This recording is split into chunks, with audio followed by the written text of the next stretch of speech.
안녕하세요. 세무법인 청년들 정필규 세무사입니다. 고등학교 때는 가정 형편이 어려워가지고 꿈이라든가 내가 어떤 목표를 가져야겠다 그런 걸 스스로 생각하기도 좀 어려운 부분이 있었고, 부모님이나 그 주변에도 그런 걸 얘기해 준 사람이 없었어요. 그때는 막연하게 이과로 가서 건축업을 좀 배워보고 싶다, 내가 스스로 설계한 내 집을 한번 만들어 보고 싶다, 이런 호기심이나 욕구 이런 게 좀 있더라고요. 진로 상담했던 그때 교사님은 저한테 정록색약이다 보니까 이과는 좀 가는 게 선택의 폭이 좁다 상담을 해주셔서 문과로 가게 되었고, 그 이후에는 대학교 가기 위한 수능 준비에 많이 몰두했었습니다. 2000년도에 경기대학교 경영학과로 진학을 했어요. 경영학과 선택한 이유는 문과하신 분들은 대부분 이해하실 테지만 제일 무난한 게 경영학과거든요. 학교는 뭐 수능 점수 따라 가는 거니까요. 그렇게 하다 보니까 학교하고 학과는 자연스럽게 결정이 되었습니다. 대학교 때는 엄청 정신적으로 힘들고 방황의 시기였어요. 일탈 이런 거는 아니고요. 내가 무엇을 해야 되냐, 어떻게 먹고 살아야 할까를 되게 고민은 하는데 답은 안 나오는 시기였어요. 1학년 1학기 마치고 나서 학교 등록금 낼 돈이 없다라는 부모님 얘기를 들었고요. 어쩔 수 없이 강제적으로 휴학을 하게 됐고, 2년간은 중소기업에 입사를 했어요. 거기서 생산직으로 근무를 했고, 배울 필요는 없겠지만 배워야 할 걸 많이 배웠어요. 창업 멤버이자 폐업하는 멤버까지로 가는 임금 체불까지 다 겪어보고 2년 동안 일했었고, 거기서 모은 돈 조금을 가지고 1학년 2학기, 2학년 1학기까지는 학교를 또 다닐 수 있었는데 다시 또 학비가 없더라고요. 삼성화학 생산직으로 1년을 또 제가 근무를 해서 그 돈을 모아가지고 나중에 학자금 대출까지 합쳐가지고 나머지 4학년까지를 마쳤거든요. 마치는 과정에서도 방학 때라든가 주말에는 인력사무소 가서 하는 용역을 주로 했었고요. 마사회에서 아르바이트 하는 거 있거든요. 그 아르바이트 또는 예식장 아르바이트 이런 거 하고, 제일 험난했던 건 평일에 수원에 있는 대한통운 물류센터에서 물류 수거하는 일을 했어요. 2, 3일은 물류센터에서 일하고요. 3일은 학교 다니고, 그런 생활을 하면서 꿈이나 학업이나 이런 고민보다는 학비와 이번 달 생활비를 어떻게 만들어내지라는 고민만으로 한 7년 살았던 것 같아요. 누군가를 원망해 본 적은 없어요. 왜냐면은 만약에 부모님이 저한테 나눠줄 게 있는데 나눠주지 않았다라면 사실은 원망할 수도 있겠지만, 없으셔 못 주셨고 대학교를 가고자 한 건 저의 욕심이었거든요. 정말 힘들고 괴로웠던 건 맞아요. 그 당시에 20대 때를 생각해보면 좋아하는 여자 친구도 있고 친구들하고 놀러 가고 싶기도 했고, 근데 그 모든 걸 다 절제하고 참아내야 했었거든요. 그런 걸 생각했을 때는 엄청 슬픈 생각을 많이 하긴 했죠. 인생은 뭔가 산을 오르는 것과 같다라는 생각을 했어요. 누군가는 저보다 높은 위치에서 시작해서 케이블카 같은 거 도움 받아서 빠르게 올라간다라고 생각을 했고, 저는 낮은 위치에서 천천히 올라간다라고 생각을 했거든요. 그거를 비교하면 부정적인 생각이라든가 슬프다라는 생각이 들지만, 또 오롯이 나만의 그 등산길이 있다라고 생각하고 내가 가는 길에 집중하자라고 생각을 해보니까, 그때부터는 저는 매년 성장하고 올라가는 사람이 된다라는 생각이 들더라고요. 그 생각을 가지고 매년 새로운 경험을 하고 나는 좀 더 잘하고 있다라는 생각을 가지고 7년을 계속 지내다 보니까 어려움이 있었지만 긍정적인 마음을 가지고 대학교 졸업까지는 잘 마칠 수 있었던 것 같습니다. 내가 어떻게 취업을 할 수 있을까라는 생각을 이제 많이 하기 시작했어요. 일단은 제가 인서울이 아니다 보니까 그 부분에 대해서 개인적으로 좀 위축감이 있었고, 남들은 다 토익 학원 다니면서 토익 점수도 올렸는데 저는 토익 점수조차도 제대로 없더라고요. 그런 거를 감안했을 때 사기업으로 제가 갔을 때 저는 경쟁력이 없다라고 생각했어요. 나를 뽑아줄 사기업은 없을 거라고. 경영학을 전공하고 있었지만 회계학을 부전공을 했었거든요. 회계학을 접하니까 이거는 깔끔해요. 차변과 대변 답이 딱 정해져 있는 거예요. 이게 저한테 너무 잘 맞더라고요. 그래서 나는 회계가 맞는 사람이다 라는 거. 그런 상태에서 두 번째 문제는 부모님이 상당히 고령이고 그때 경제 능력이 없으신 분들이었거든요. 서산에서 근무를 해야 내가 부모님을 모실 수 있겠다, 그 생각이 들더라고요. 그러면 공무원이 돼야겠다, 그 생각이 들었고, 공무원을 알아보니까 직종이 굉장히 다양하더라고요. 그 중에서 회계랑 연관되는 공무원이 존재할까? 라고 봤더니 세무공무원 시험 5과목 중에 회계가 들어있더라고요.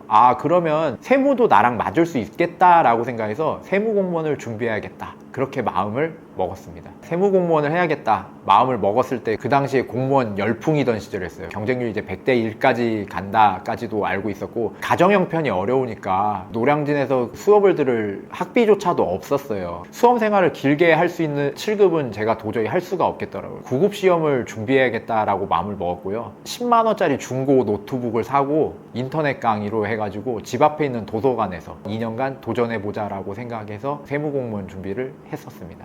제가 2007년 1월부터 세무공무원 공부를 시작을 했어요. 국가직 공무원 시험이 4월마다 있었던 걸로 기억해요. 2007년 4월 시험은 응시를 했지만 당연히 떨어졌고요. 2008년 4월에 맞춰서 계속 공부를 하고 있었는데 근로장려금을 지급하는 근로장려세제 도입이 확정이 되면서 세무공무원 수요가 많이 늘어나게 됨에 따라서 2007년 10월부터 추가 공채 발표가 발표되더라고요. 10월까지 공부하면 시험 합격할 수 있을 것 같다라는 생각이 들더라고요. 그때부터 2007년 10월까지 어떻게 공부하면 합격할 수 있을까를 생각한 다음에 그거에 맞춰서 수험 계획을 다시 짰어요. 집 앞 도서관을 다니면서 불안감은 많았어요. 노량진에 간 친구들이 나보다 더 좋은 교육이라든가 좀 더 경쟁적인 환경에서 공부를 하니까 집중력 있게 더 효율적으로 공부를 잘하지 않을까라는 불안감이 되게 많더라고요. 나는 동네 도서관에서 공부하고 경쟁자도 없는 상황에서 어떻게 하면 내가 조금 더 집중해서 내가 열심히 공부했다라는 거를 하루하루의 이정표로 삼아서 할 수 있을까라는 생각을 했어요. 그때 제가 제 스스로에게 한 약속은 뭐였냐면 도서관을 1등으로 가자. 그리고 그 도서관에서 꼴찌로 나간다. 그렇게 일단 도서관에서는 그 누구보다도 열심히 공부하는 사람이 되자라는 거고, 그 다음에 집에 와서는 노량진에서 공부하는 사람들을 생각하면서 씻고 나서 1시간 내지 2시간은 추가로 공부하자. 이렇게 하면은 노량진에 있는 다른 친구들과 비교해서도 분명히 부족하게 공부하는 건 아닐 거다 생각하면서 수험 생활을 하루하루 보냈었어요. 2007년 10월에 추가 공채가 발표돼서 그거에 맞춰서 시험을 봤는데 2007년 4월에 저하고 2007년의 10월에 저는 확실히 좀 다르다라는 걸 느꼈어요. 세무공무원 커트라인이 몇 점인지 라고 했던 그 점수에 유사하겠다라는 느낌을 계속 받으면서 조금만 더 집중해서 풀어보자라는 생각을 계속 되뇌이면서 했어요. 그렇게 해서 그날 시험 마무리를 짓고 나왔습니다. 가채점을 해보니까 커트라인 점수 사람들이 예상하는 그 점수에 들어가더라고요. 그때부터는 조마조마하더라고요. 합격자 발표할 시간에 아는 지인이 먼저 제 거를 보고 확인한 다음에 합격했다고 축하 전화를 주시더라고요. 그래서 그 전화 통해서 제가 이제 확인해서 알게 됐고, 감사하다 그리고 해냈다라는 마음과 함께 육성으로 터져나와가지고 해냈다 몇 번 외치고 홀짝홀짝 뛰었었던 기억이 납니다. 공무원 시험 같은 경우에는 필기시험 합격하면 끝이 아니고요, 면접 시험을 봐야 돼요. 면접 특강하고 면접 스터디 준비를 제가 했었어요. 그렇게 하는 과정에서 준비는 잘 됐었던 것 같고 할 수 있다라는 자신감을 갖고 있었는데, 제가 만약에 이거를 떨어지면 수험 생활도 다시 해야 되고 경제 상황도 어렵다 보니까 이게 떨어지면 저는 마치 낭떠러지로 떨어져서 다시 시작해야 한다라는 그런 그 압박감이 너무 크다 보니까 면접 당일에는 물도 못 마실 정도로 긴장을 했었어요. 어찌어찌 이겨내고 대답은 열심히 최선을 다해서 다 했었거든요. 제일 긴장한 하루였었던 걸로 기억하고 다행히 면접 시험은 잘 봤었던 것 같습니다.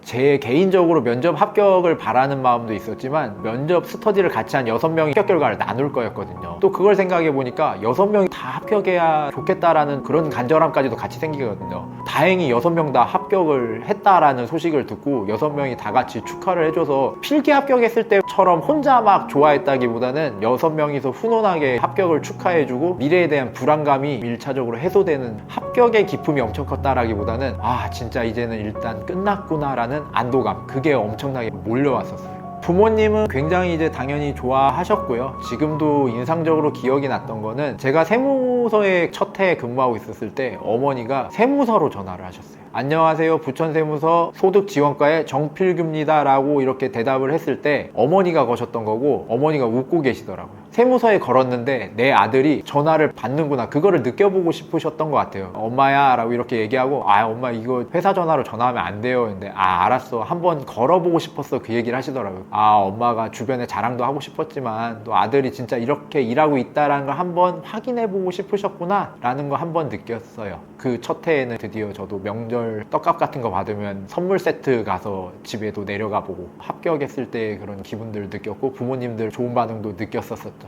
2008년 4월에 부천세무서 소득지원과로 첫 임용이 됐었고요. 그 다음에는 중부지방국세청 조사 4국, 조사 3과에서 세무조사 전담반으로 가서 세무조사를 배웠고요. 승진하면은 보통 이제 일선 세무서를 다시 좀 내려가 있어야 하거든요. 그래서 일선 세무서 내려갔다가 그 이후에 다시 또 이제 인천지방국세청 납세자 보호담당반실 심사팀에서 3년 정도 근무를 하고, 그 이후에는 부평세무서에서 2년 정도 더 근무하고 이제 안정적으로 이제 급여도 들어오고 결혼도 하면서 맞벌이도 하기 시작했거든요. 옛날에 비해서 하루하루 내가 돈이 없어서 어떻게 하지 이런 걱정은 당연히 없어졌고요. 금전적으로는 조금 안정되니까 그 다음에 제게 생겨나는 거는 성장 욕구였거든요. 세무공무원으로서의 매력은 배운다라는 거였어요. 부가가치세과에서 개인사업자에 대해서 배워봤고, 법인세과에 가서 법인사업자를 배우고, 세무조사는 무엇일까라는 걸 배우고 싶어서 세무조사를 배웠거든요. 세무조사를 하고 나면은 세무조사가 잘못됐다고 해서 그 불복, 재판을 많이 가요. 그 부분도 알고 싶어서 나중에 불복까지 다 배웠거든요. 여기까지 하니까 일로는 어느 정도 수준에 올랐다라는 생각이 들고, 이대로 내가 30년까지 근무를 하면 어떻게 될까라고 생각을 했는데, 30년을 근무한 선배들을 보니까 그냥 퇴직하시는 분들도 많지만 세무사 시험을 합격해서 세무사로 새 출발해가지고 빛나면서 즐겁게 일하시는 분들이 많더라고요. 세무사 합격은 내가 더 성장하고 새로운 발판으로 가는 빛나는 계단이 될 수 있겠다라는 생각이 들더라고요. 내가 성장하기 위해선 세무사를 해야겠다, 그렇게 마음을 먹었죠. 2022년 1월에 정기 인사 이동일에 맞춰서 육아휴직을 했고요. 저 같은 경우에는 그 당시가 14년 차였기 때문에 1차 시험이 면제였거든요. 그래서 2차 시험만 준비하면 됐었고, 애 학교 보내고 애가 학교 있는 동안은 근처에 있는 스터디 카페에서 공부를 하고, 학교를 하면 애 집에다 데려다 놓고 집에서 공부를 한다거나, 저녁에 와이프가 퇴근하면 다시 공부하러 가는, 그렇게 해서 매일 공부를 했고, 2022년 8월까지 준비해서 시험을 보고, 시험을 받는 순간 느꼈어요. 합격 못하겠다.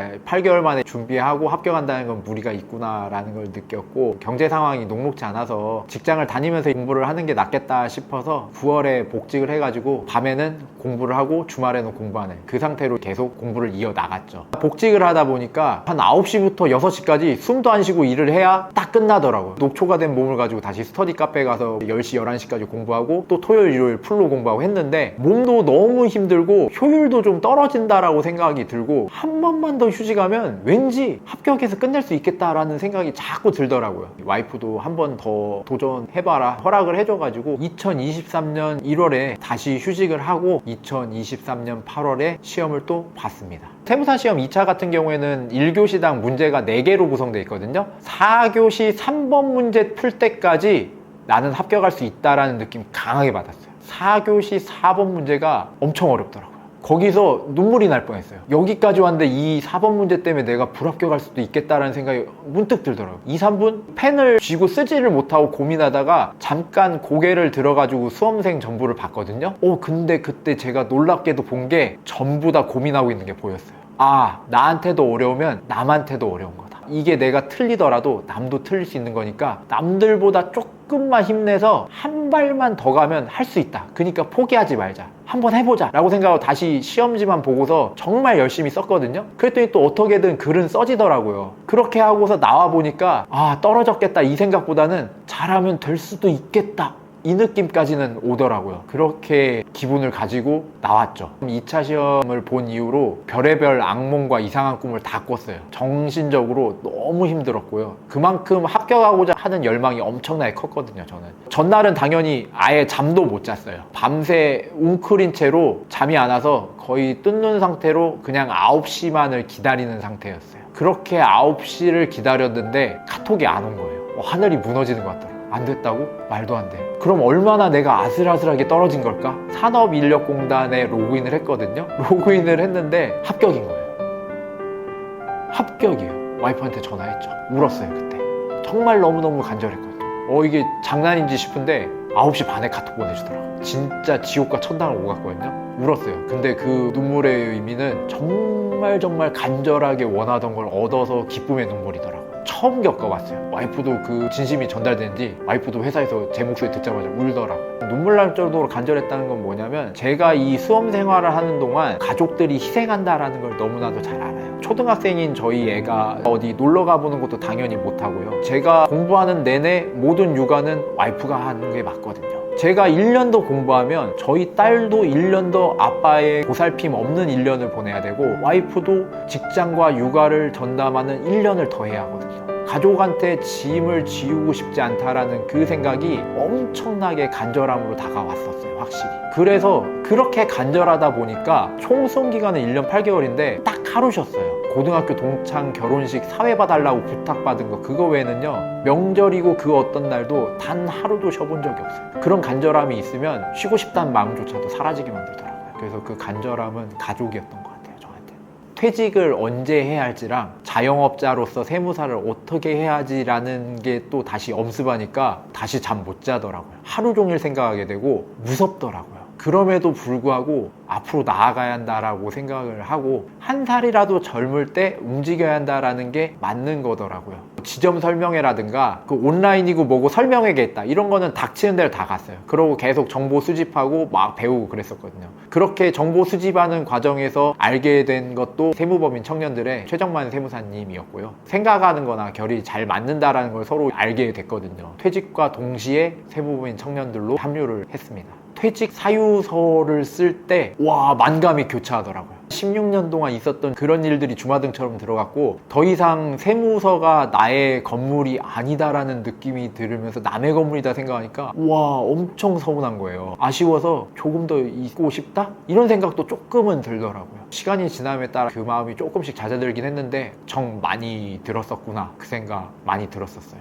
세상에 쓸모없는 건 없다? 이런 게 와닿는 것 같아요. 제가 경험했던 놀라운 경험 중에 하나는 5월에 소득세 신고기간 때 동원을 가요. 타 학과 직원들이 일을 도와주러 가거든요. 전화 상담을 수도 없이 해봤어요. 커리어로 보면요 별거 없는 거라고 생각하는 분들 많고 나는 지방청에서 좀 더 큰일 하고 싶어 이렇게 하시는 분들도 많은데 그렇게 상담하고 대화하고 그 사람 관점에서 이런 생각할 수 있지 했던 그 내 생각의 폭을 넓힌 게요. 개업해서 이런 상담할 때 많이 발휘돼요. 그렇게 보면 제가 세무조사를 많이 경험하고 이런 큰일을 해본 것보다 그렇게 많이 만나고 자잘하게 대화해보고 별거 아닌 경험들이 오히려 저를 돋보이게 만드는 그렇게 되는 것 같아요. 최근에도 고객하고 상담했을 때 와 되게 설명을 조리 있게 차분차분 잘해주세요. 그래서 신뢰가 가요. 그 평을 좀 받았거든요. 제가 청 출신이어서 무슨 경험이 많아서 대단하다라고 고객에게 인지시키는 것보다는 상담 경험이 매우 풍부해서 얘기를 잘한다. 그게 다른 분들과 또 다른 경쟁력이 될 수 있다라고 느꼈고 그걸 쌓아온 게 특별한 경험이 아니라 계속 반복되는 작은 경험들이 쌓여 올려졌다. 그렇구나 라는 거를 요새 많이 느꼈어요. 확연하게 차이 나는 거는 성과에 대한 부분이죠. 공무원 있을 때도 제 스스로 제가 성장하고 싶어서 좀 더 열심히 일한 부분은 맞아요. 여기 같은 경우에는 제가 성장도 하지만 그 성장에 따른 성과와 보상이 확실히 있는 거거든요.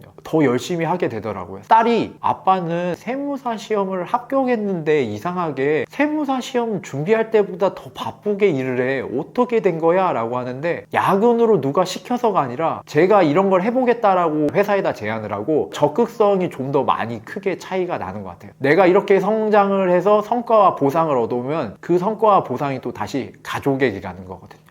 이거는 더 열심히 뛸 수밖에 없고 또 그거에 따른 또 즐거움도 더 큰 거니까 더 열심히 하게 되지 않나. 그게 차이라고 생각을 해요. 그동안 제가 계속 살아오면서 뭔가 선택하고 뭔가를 하고 했던 것 중에 공통점이 뭘까 이런 생각을 꾸준히 했는데 키워드로 잡게 되면 지금 생각에 있어서는 행복인 것 같아요. 모든 게 다 제가 행복하고 그리고 가족이 행복한 모습을 보면서 제가 행복하고 직원들이 제가 도와줌으로 있어서 좋아하고 행복함을 느낌으로써 또 제가 행복하고 행복해져야 된다. 무엇을 하든 어떤 상황에 있든 무엇에 처해 있든 그렇게 할 수 있는 게 무엇인지를 집중하자. 이게 제 삶의 가치관인 것 같아요. 지금 이렇게 하루하루를 쌓아 올리는 걸 앞으로도 계속 쌓아 올릴 예정이고요. 그 쌓아 올리는 과정을 저 혼자 한 단계 한 단계 쌓아 올려서 산을 오르기보다는 세무법인 청년들에 있는 저희 직원들 또는 다른 세무업에 종사하는 저희 동료 세무사들인가 직원분들 전부 다 같이 세무업이라는 지식과 경험을 쌓아 올리는 그런 삶, 같이 함께 올라가는 삶, 그런 삶을 살고 싶습니다.